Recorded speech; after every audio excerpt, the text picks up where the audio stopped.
Welcome to The Art of Show, where we feature the people who are creating amazing stories for kids. Join us as we chat with children's book illustrators and authors, storyboardists, animators, and more. Now, their art might be for kids, but aren't we all just kids at heart? Here's your host, Brandon. All right, I want to welcome you guys back to The Art of Show, episode number 3 with Dan Santat.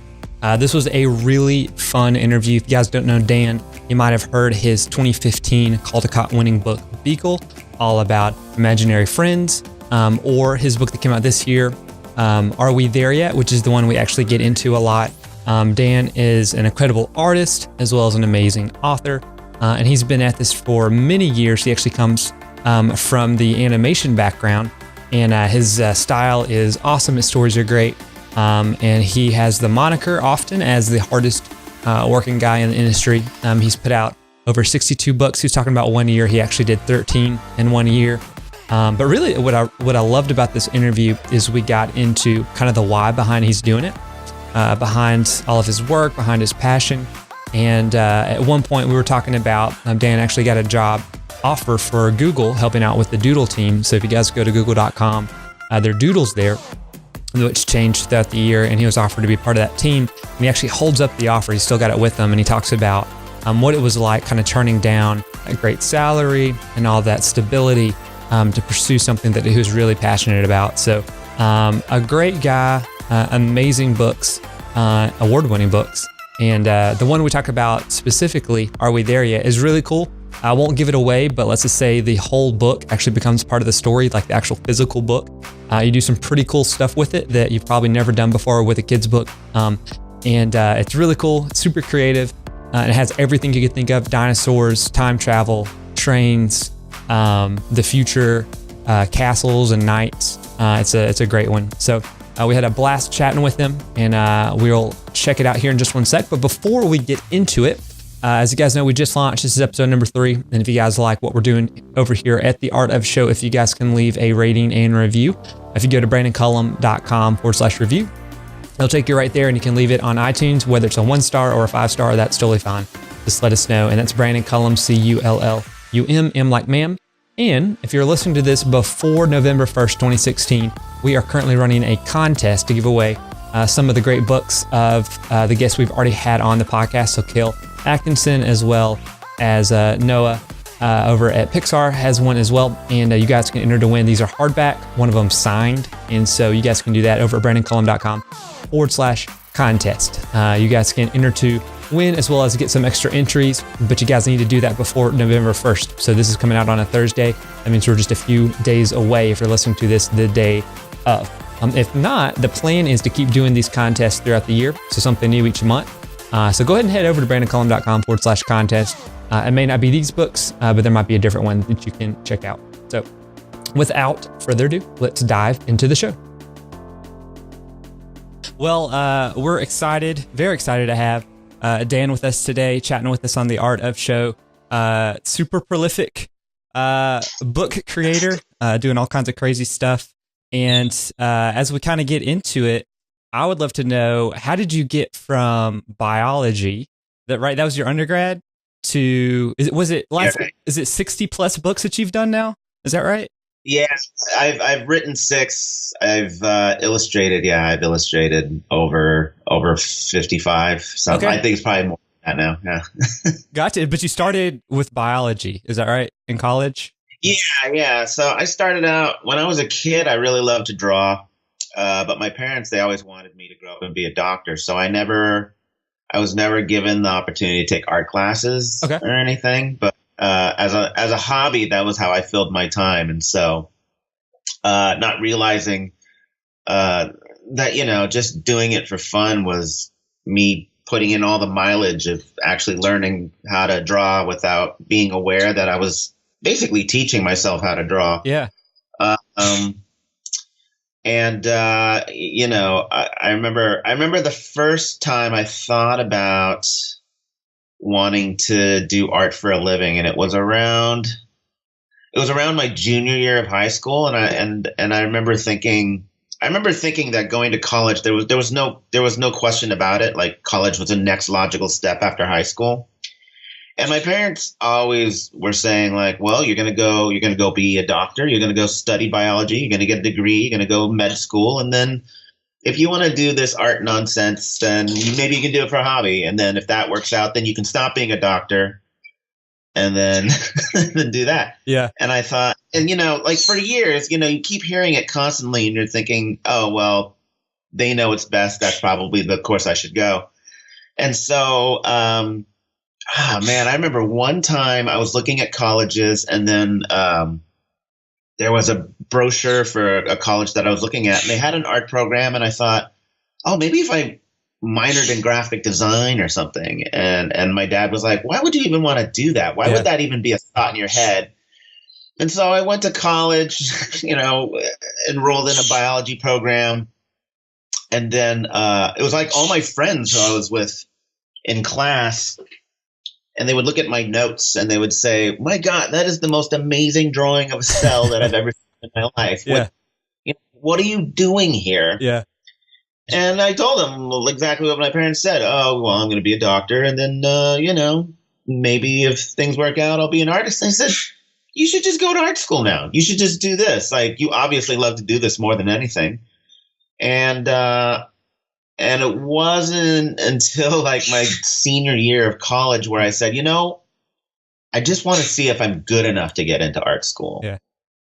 And at this point, I was already on course to graduating. I took the DATs. I was accepted into dental school. And I said, well, what do I have to lose? And like the last few semesters of college, I just spent taking figure drawing workshops and, whatever art classes I could find, looked up some art schools online, filled them out. And then when I heard back from them, then it was the question of, well, how do I tell my parents? How do I tell my parents that I think I want to do this? Because once you get a taste of it and you say, oh, wow, so I am good enough to get into art school. Yeah. Then it was, me kind of facing up to my parents who after 20 some odd years have just constantly been telling me to be a doctor.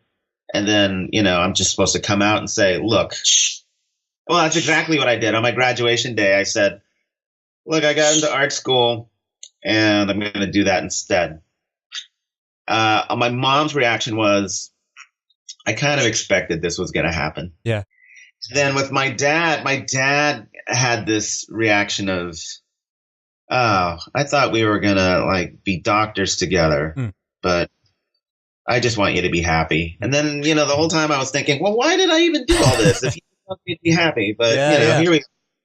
And that's in essence the story of how, but it was always in my, I think my mom says it best. She was just like, you had such a passion for it. I had no question that you were probably going to go this direction. So really, I think maybe they were just trying to call my bluff and see whether or not I had the courage to actually enact on it. I don't know. Yeah.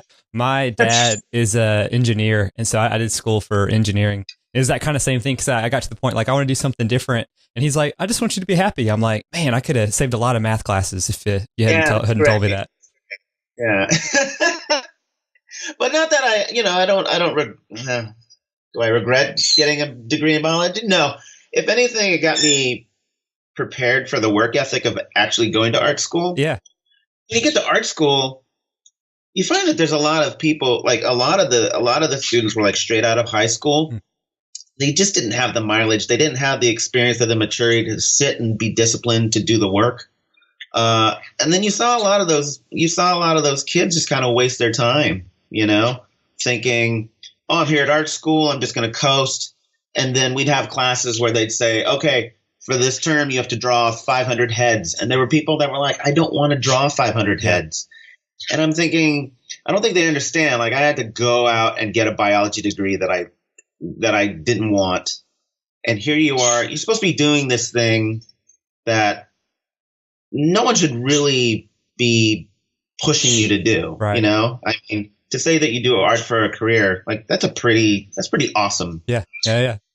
Just watching people just kind of squander it, and you're thinking, wow, that is the lack of experience of just kind of the maturity of knowing that you have to put in the mileage to compete in the artistic world, which is filled with, immense talent. Yeah.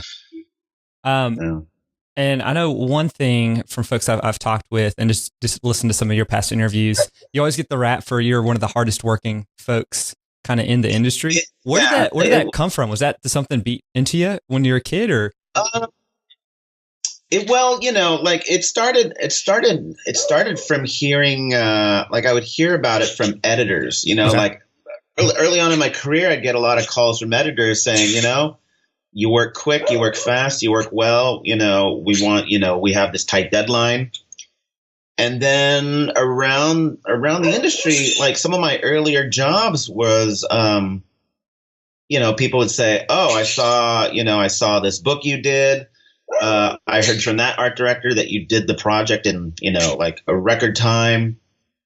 And then, I think by reputation, there were some people in publishing that said, oh, if you want good work done quickly, that's the guy, that's the guy for you.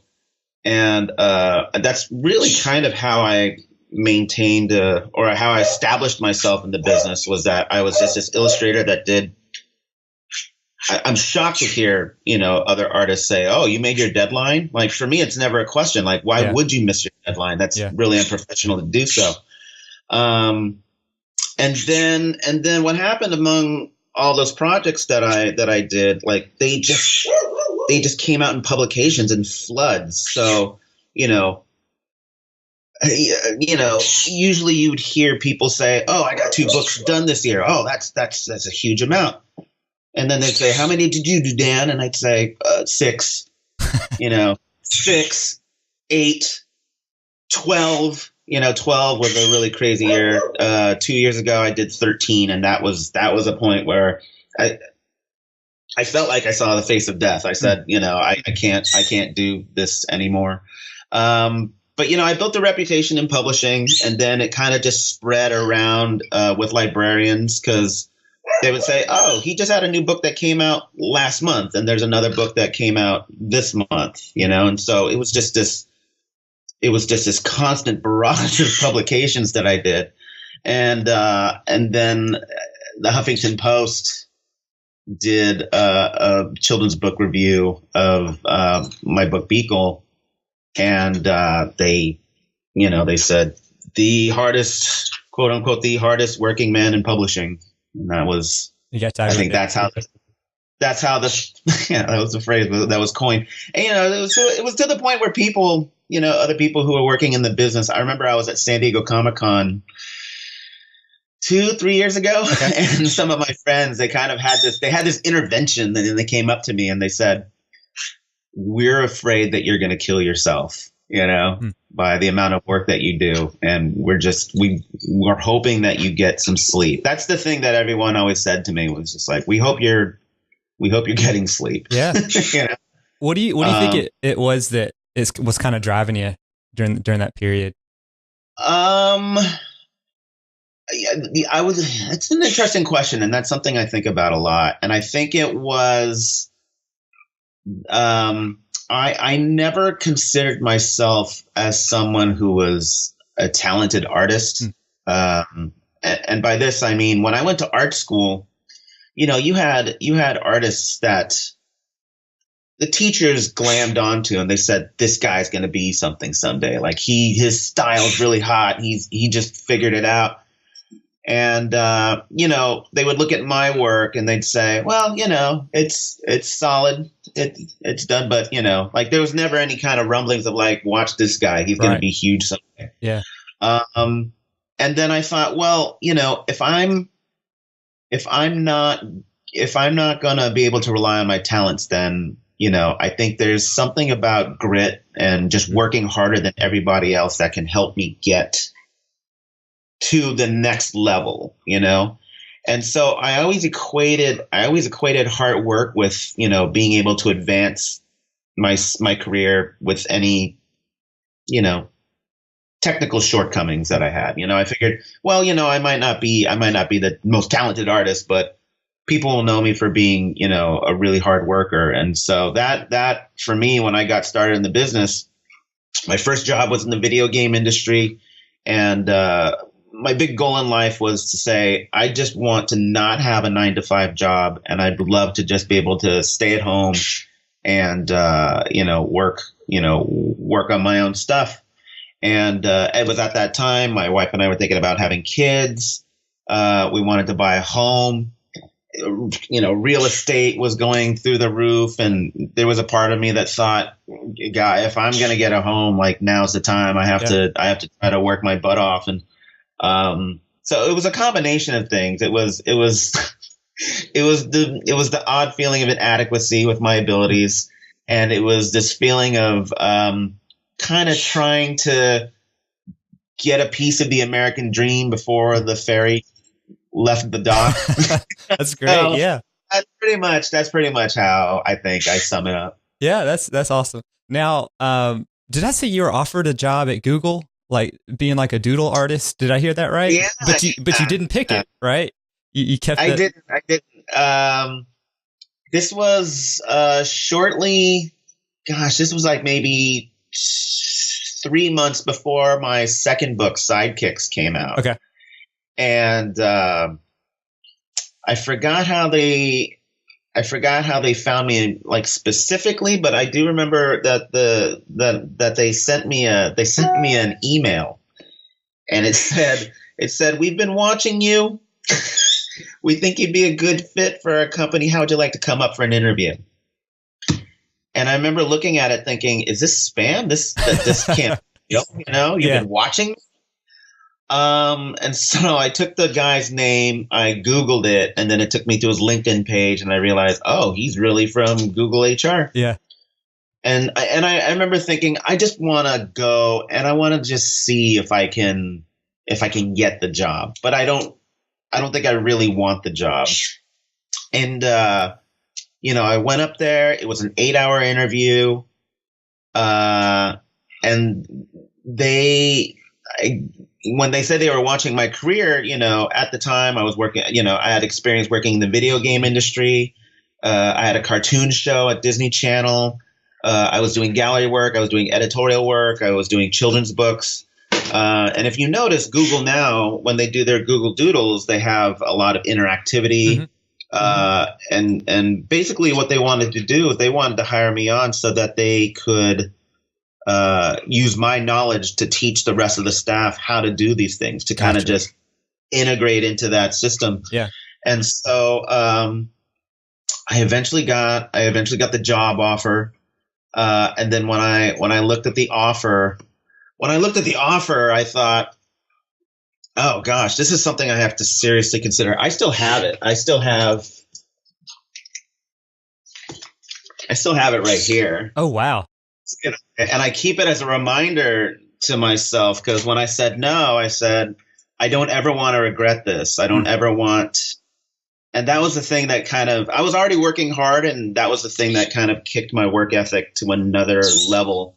I said, if I'm going to say no to a lucrative opportunity like this, I need to make sure that I don't feel any personal regret of turning that job down, because it was the kind of job where my wife wouldn't have to work anymore. Right. We'd move up to the Bay Area, and my wife wanted to be closer to her family. And then my kids, like that Silicon Valley, like, amazing school districts. Yeah. But looking at the contract, you realize, oh my gosh, if I wanted to keep them in these school districts, I'd probably have to work here till they went off to college. And that would be, a 12-year, 13-year sentence, more or less. And it was really stressful for me. When they gave me the offer, I didn't get back to them for, I think it was like 6 weeks. Oh, wow. Okay. They sent me the offer right before Thanksgiving, and then I just kept evading them. Like, I said, oh, I'm gone for Thanksgiving. I have to think about it. And then we would look at real estate, and real estate in Silicon Valley is through the roof. It's ridiculous. And then the holidays rolled in. I was like, oh, I'm spending time with the family. And then it wasn't until the second week of January they said, we have to know. It's been a month and a half. We think you've had plenty of time to think it through. Yeah. And I said, no. So, yeah. Now, that's definitely a defining part of my life. And what year was that? you said you got that offer? 5 years, so like what, 2010? Okay. I want to say. Gotcha. Yeah. So, and I know I want to get into Are We There Yet? But then, and so last year you got the Caldecott for Beekle, which I'm assuming that would have happened, may not have happened if you'd gotten the Google job, or maybe have happened a lot later. But I think so. I think I would have been invested so much in working at Google that if I would have taken me a lot longer to get the book done. Yeah. So, What? Yeah. Because that one you illustrated and you wrote, and was that your second one that you also authored the story? It's my second picture book, my third authored book. It was Gilded Geniuses, Sidekicks, and then Beekle. Gotcha. So what's the process like? Because I know you illustrate on a ton of them, but what's the process like when it's like your own story as well? Because Are We There Yet is the same. Right. So a good chunk of my stories come from. I rely heavily on concept. I spend probably 80% of the time thinking of the concept and trying to simplify it into one sentence, or trying to make sure that the metaphor is just it clicks with kids in terms of relatability, and works as a storytelling device in terms of metaphor. So, I spent a lot of time just sitting. Like, you'll probably, if I had my kids at the playground, you'd probably see me sitting on a park bench, just staring blankly, and just letting my mind wander, just trying to think of things, and then seeing if I could boil it down into just one sentence. So, like, for example, we talk about like Beekle is the metaphor about the birth of my son, and just from that point of view, I always liked the idea of imaginary friends, and I was kind of surprised that there weren't that many imaginary friend books in the market. But it's taking something old and trying to turn it into something new. So the majority of ideas that you hear about imaginary friends are, it's an imaginary friend who the boy or the child who is the friend of that imaginary friend grows up, and then you no longer need the imaginary friend. So where does the imaginary friend go? Like, that's probably like 95% of the imaginary friend stories that you hear. Mm-hmm. But then you think about it, you just make a little twist on it, and you realize, well, what is this from the imaginary friend's point of view? Like, I remember talking to a kid, like, this is my imaginary friend. And I remember thinking to myself, it's so nice that this boy can be so confident and just declare, this is my friend. Yeah. Whereas the imaginary friend, from his point of view, he gets no say in the matter. Like, I'm this kid's friend. Yeah. And, in the earlier iterations of Beekle, it used to be that it was an imaginary friend who was trying to be something that he's not, so that he could find a friend, And so, he would look at the other imaginary friend and say, oh, unicorns, they have horns. I'm going to put a horn on my head. Maybe kids like that aspect of imaginary friend. And so he'd do that. He would change himself in his outward appearance.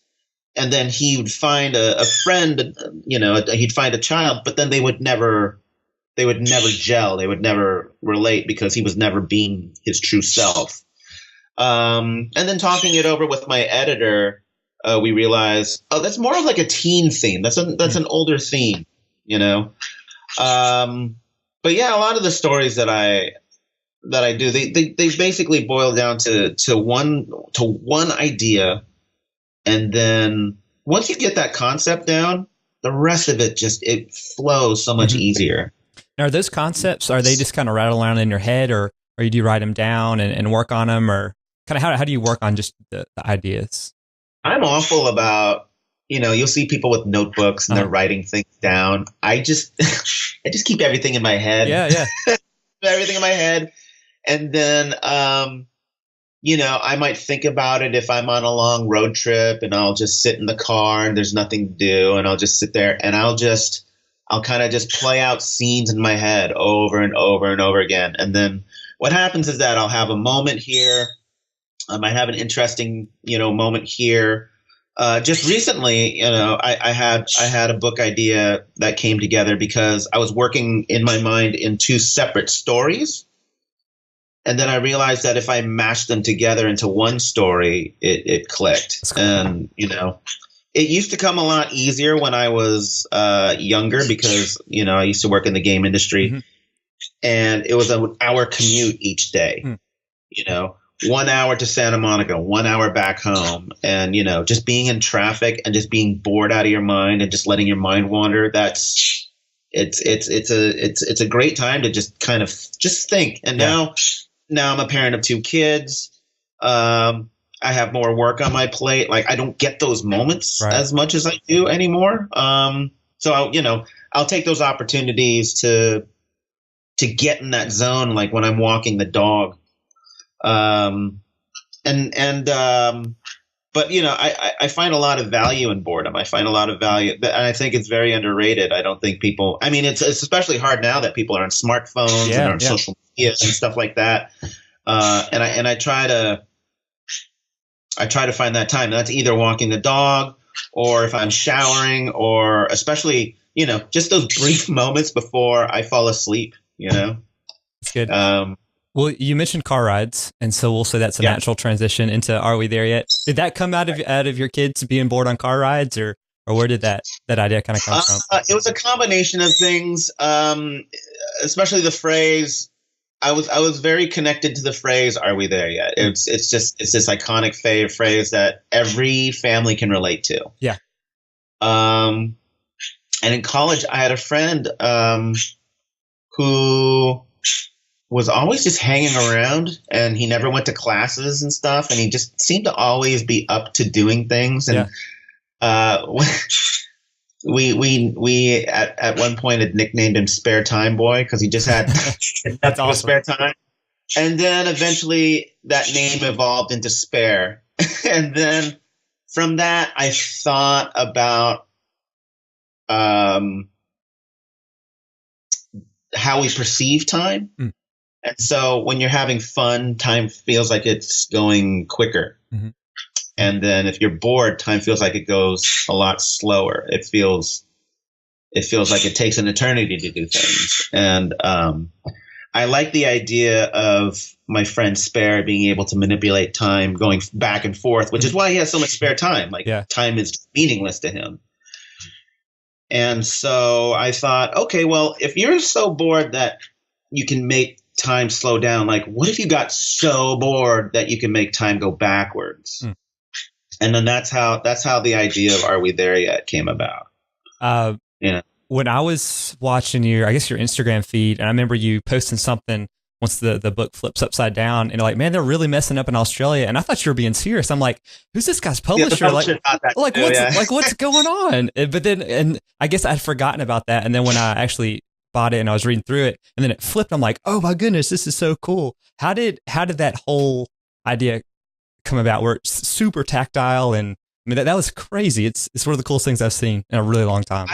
I was reading a Japanese manga comic to my son. I was reading a Naruto comic, and for your listeners who don't know, like if you read a Japanese manga, they print it in the traditional Japanese fashion where it's from right to left. Mm-hmm. So you're reading the book backwards. I remember reading the book to my son, and for the first 30 pages, it's just this weird feeling that you kind of have to get your brain to just accept over time, until it takes like 30, 50 pages to finally get comfortable with it. And the whole time we kept saying, this book is going backwards. This book is going backwards. And I think I just said it so many times, it finally clicked. And I said, oh, wait, how can I get to this point? And then you take a regular book, and then you realize, if I just turn the book upside down, that's how I can solve my problem. How do I get to this point? So I remember proposing the idea to my publisher, and the publisher said, well, why do you want to do this? We don't understand. And I said, well, because you're going back in time. And they said, well, okay, why don't you show us in a PDF? And I send them the PDF, and they look at it, and they say, we still don't understand why I have to turn the pages upside down. And it wasn't until they actually printed out the PDF and then made it into a physical book, and they interacted with it, that they realized, oh, I see, because now you're turning the pages backwards because you're going back in time. And again, like I said, I'm very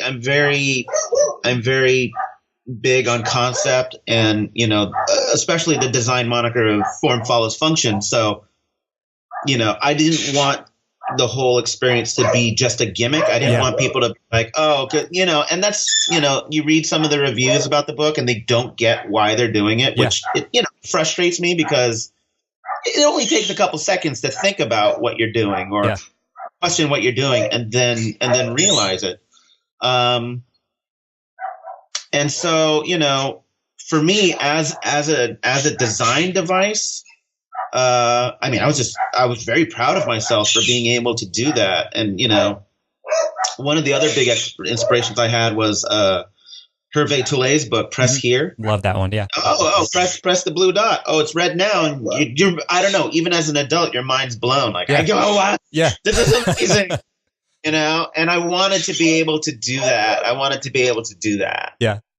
That's so cool. Because when I was reading it and I tried to, I guess, flip the wrong way. So I guess I was flipping backwards in the book, but not backwards in the story.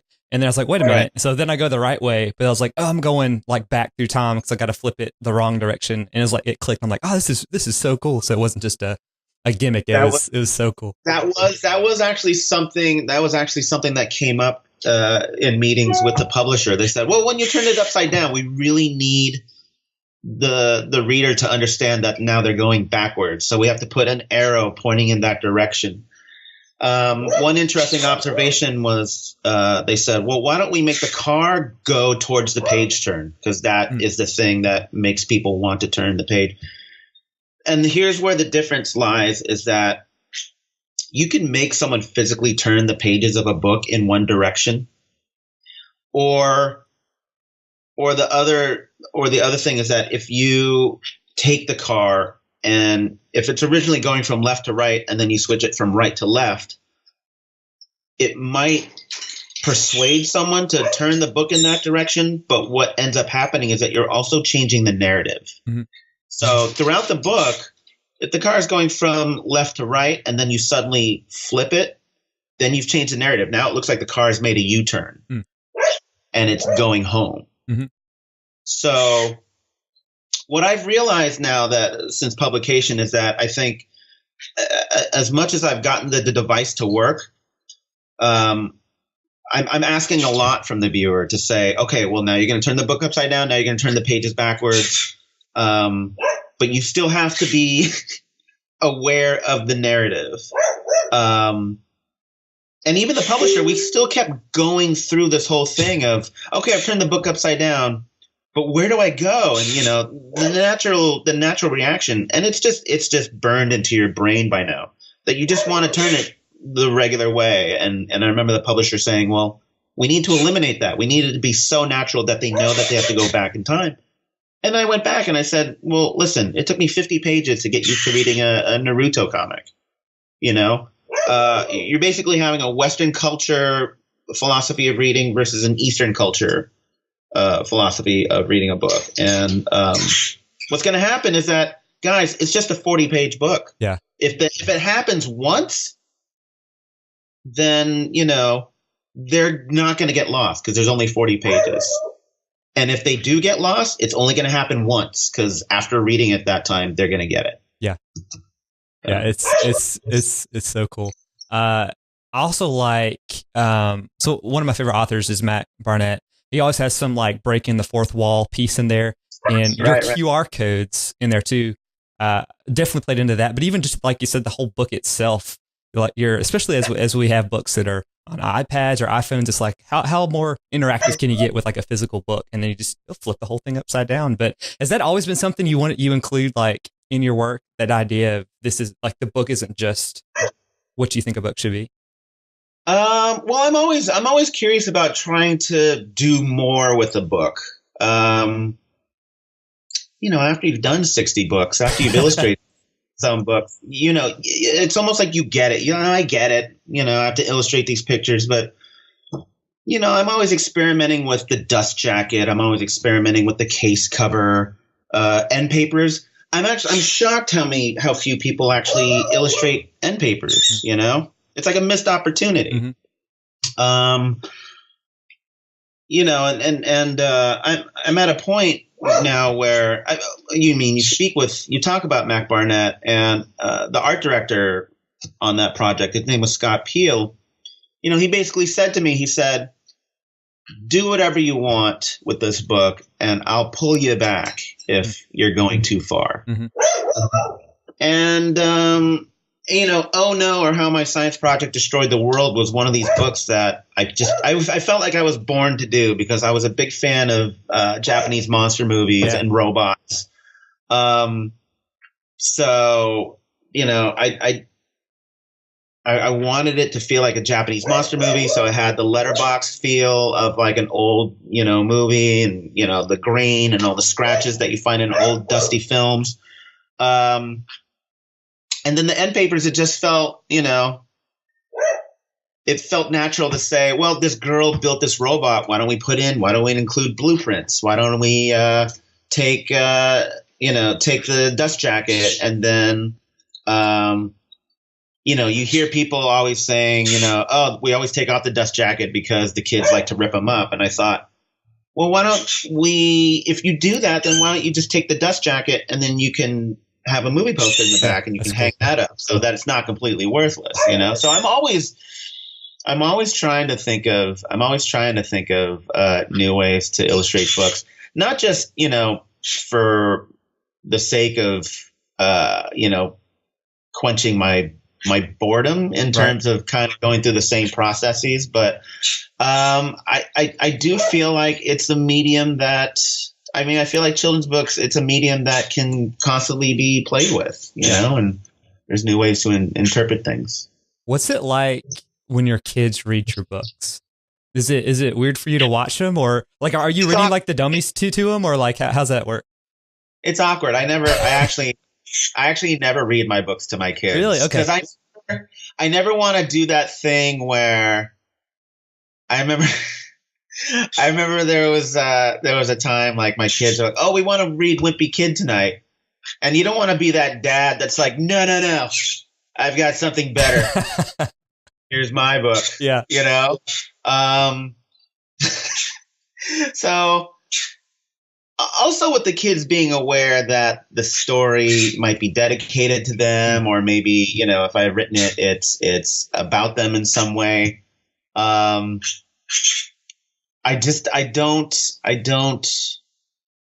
It doesn't feel sincere when I'm asking the kids, do you like this book that daddy wrote you? Because of course the kids are going to be like, yeah, dad, it's great.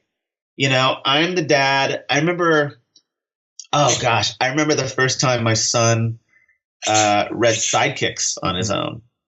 And I was going to kiss him goodnight, and I snuck into his room and he was reading my book, and I kind of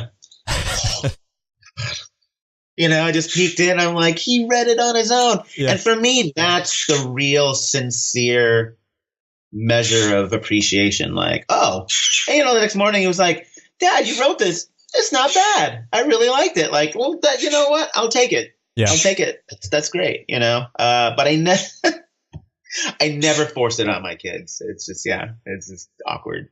Now I can imagine their schools were probably pretty crazy when you won the Caldecott. What was it like from their perspective? Were they just like, hey, this is my dad, or do they think they're like rock stars walking around? Oh, it was the morning that it happened. It was pretty great. The morning it happened, it was on CNN. I was on NPR. And then by the time I dropped the kids off to school, I dropped them off in the lobby, and they were like a huge chunk of the faculty was already in the lobby waiting to just applaud me and everything. And they took the whole week to just talk about, all the classes were like, ladies and gentlemen, Alec and Kyle Santat, their father just won the Caldecott medal. And all the kids were just like, what? Yeah. Because, of course, the library and the teachers, they all talk about the Caldecott medal. They're all aware of what it is. But to finally realize, wow, one of the kids' parents won this thing. The kids were rock stars for a whole week, And and honestly, like the kids were eating it up, you know. But also that week, it was gift baskets from the publisher. It was gift baskets from friends. And yeah, I mean, it was a party for like a good solid week, and the kids were like, wow, you know, I don't think they realized how life changing it was going to be for us. And even they had to tell me to settle down, because I mean, even though I was happy, there was this intensity of I have to keep working hard so I can maintain this, you know. And it took me like a year to finally. It took me a lot of soul searching for the last year to try to kind of come to terms with it and just say, like, the award is great, but, you know, it's okay to relax. There was just something in me that just said, you know, it was hard for me to downshift from that insane work ethic to finally coming down to a reasonable rate. And it was a combination of my own soul searching, but also my kids telling me, look, it's okay. You did a great thing. And, you know, we're never going to forget this. It's really cool. Is there like a dream project that you have? There was a quote I think you said, or there's a quote you said in your Caldecott speech, but I had to say I cried probably twice during. So I was like tearing up at work, but you said the anxiety of not knowing my full potential greatly exceeded my anxiety of feeling inadequate. Is there like a project that you feel like I'll have arrived when I hit that point that's out there? Well, I'm working on a YA graphic novel, which is it's a memoir about how I went from biology to art. But it touches on some personal topics like my mom's breast cancer and things like that. In terms of dream project, you know, I'm looking forward to there's a middle grade book idea that I have that I'm really excited about doing. There's a graphic novel series that I'd like to do, but I'm really behind on. I have 2 graphic novels right now under contract, and I know how long they take. So I'm good friends with Kazu Kibuishi, and he's been doing, you know, the Amulet series for years. And sometimes I sit and I reflect and I think, he's been doing the same comic for a long time. I wonder if that's getting boring. I wonder if it's getting stale. Because I know that if I finish one book, I'm like, that's it, I'm done. Right. To sit there and just kind of draw out a series. I guess that would be a dream project. Like, I wouldn't want it to be a thing where they say, okay, well, we're going to give you 1 book at a time and see how it sells. And then if sales tanked after the 2nd book, then I've only told, you know, a small portion of this story. Like, I would like to do a series, and I'd like to do it out through its entirety. And it's it's a dream project, but at the same time, it's a matter of, well, is my time better spent doing these other projects or this giant series? But I guess that's my dream project. Gotcha. That's really cool.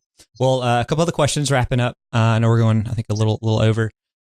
Your favorite book growing up, or books, kids' books? I was a huge fan of Encyclopedia Brown. Okay.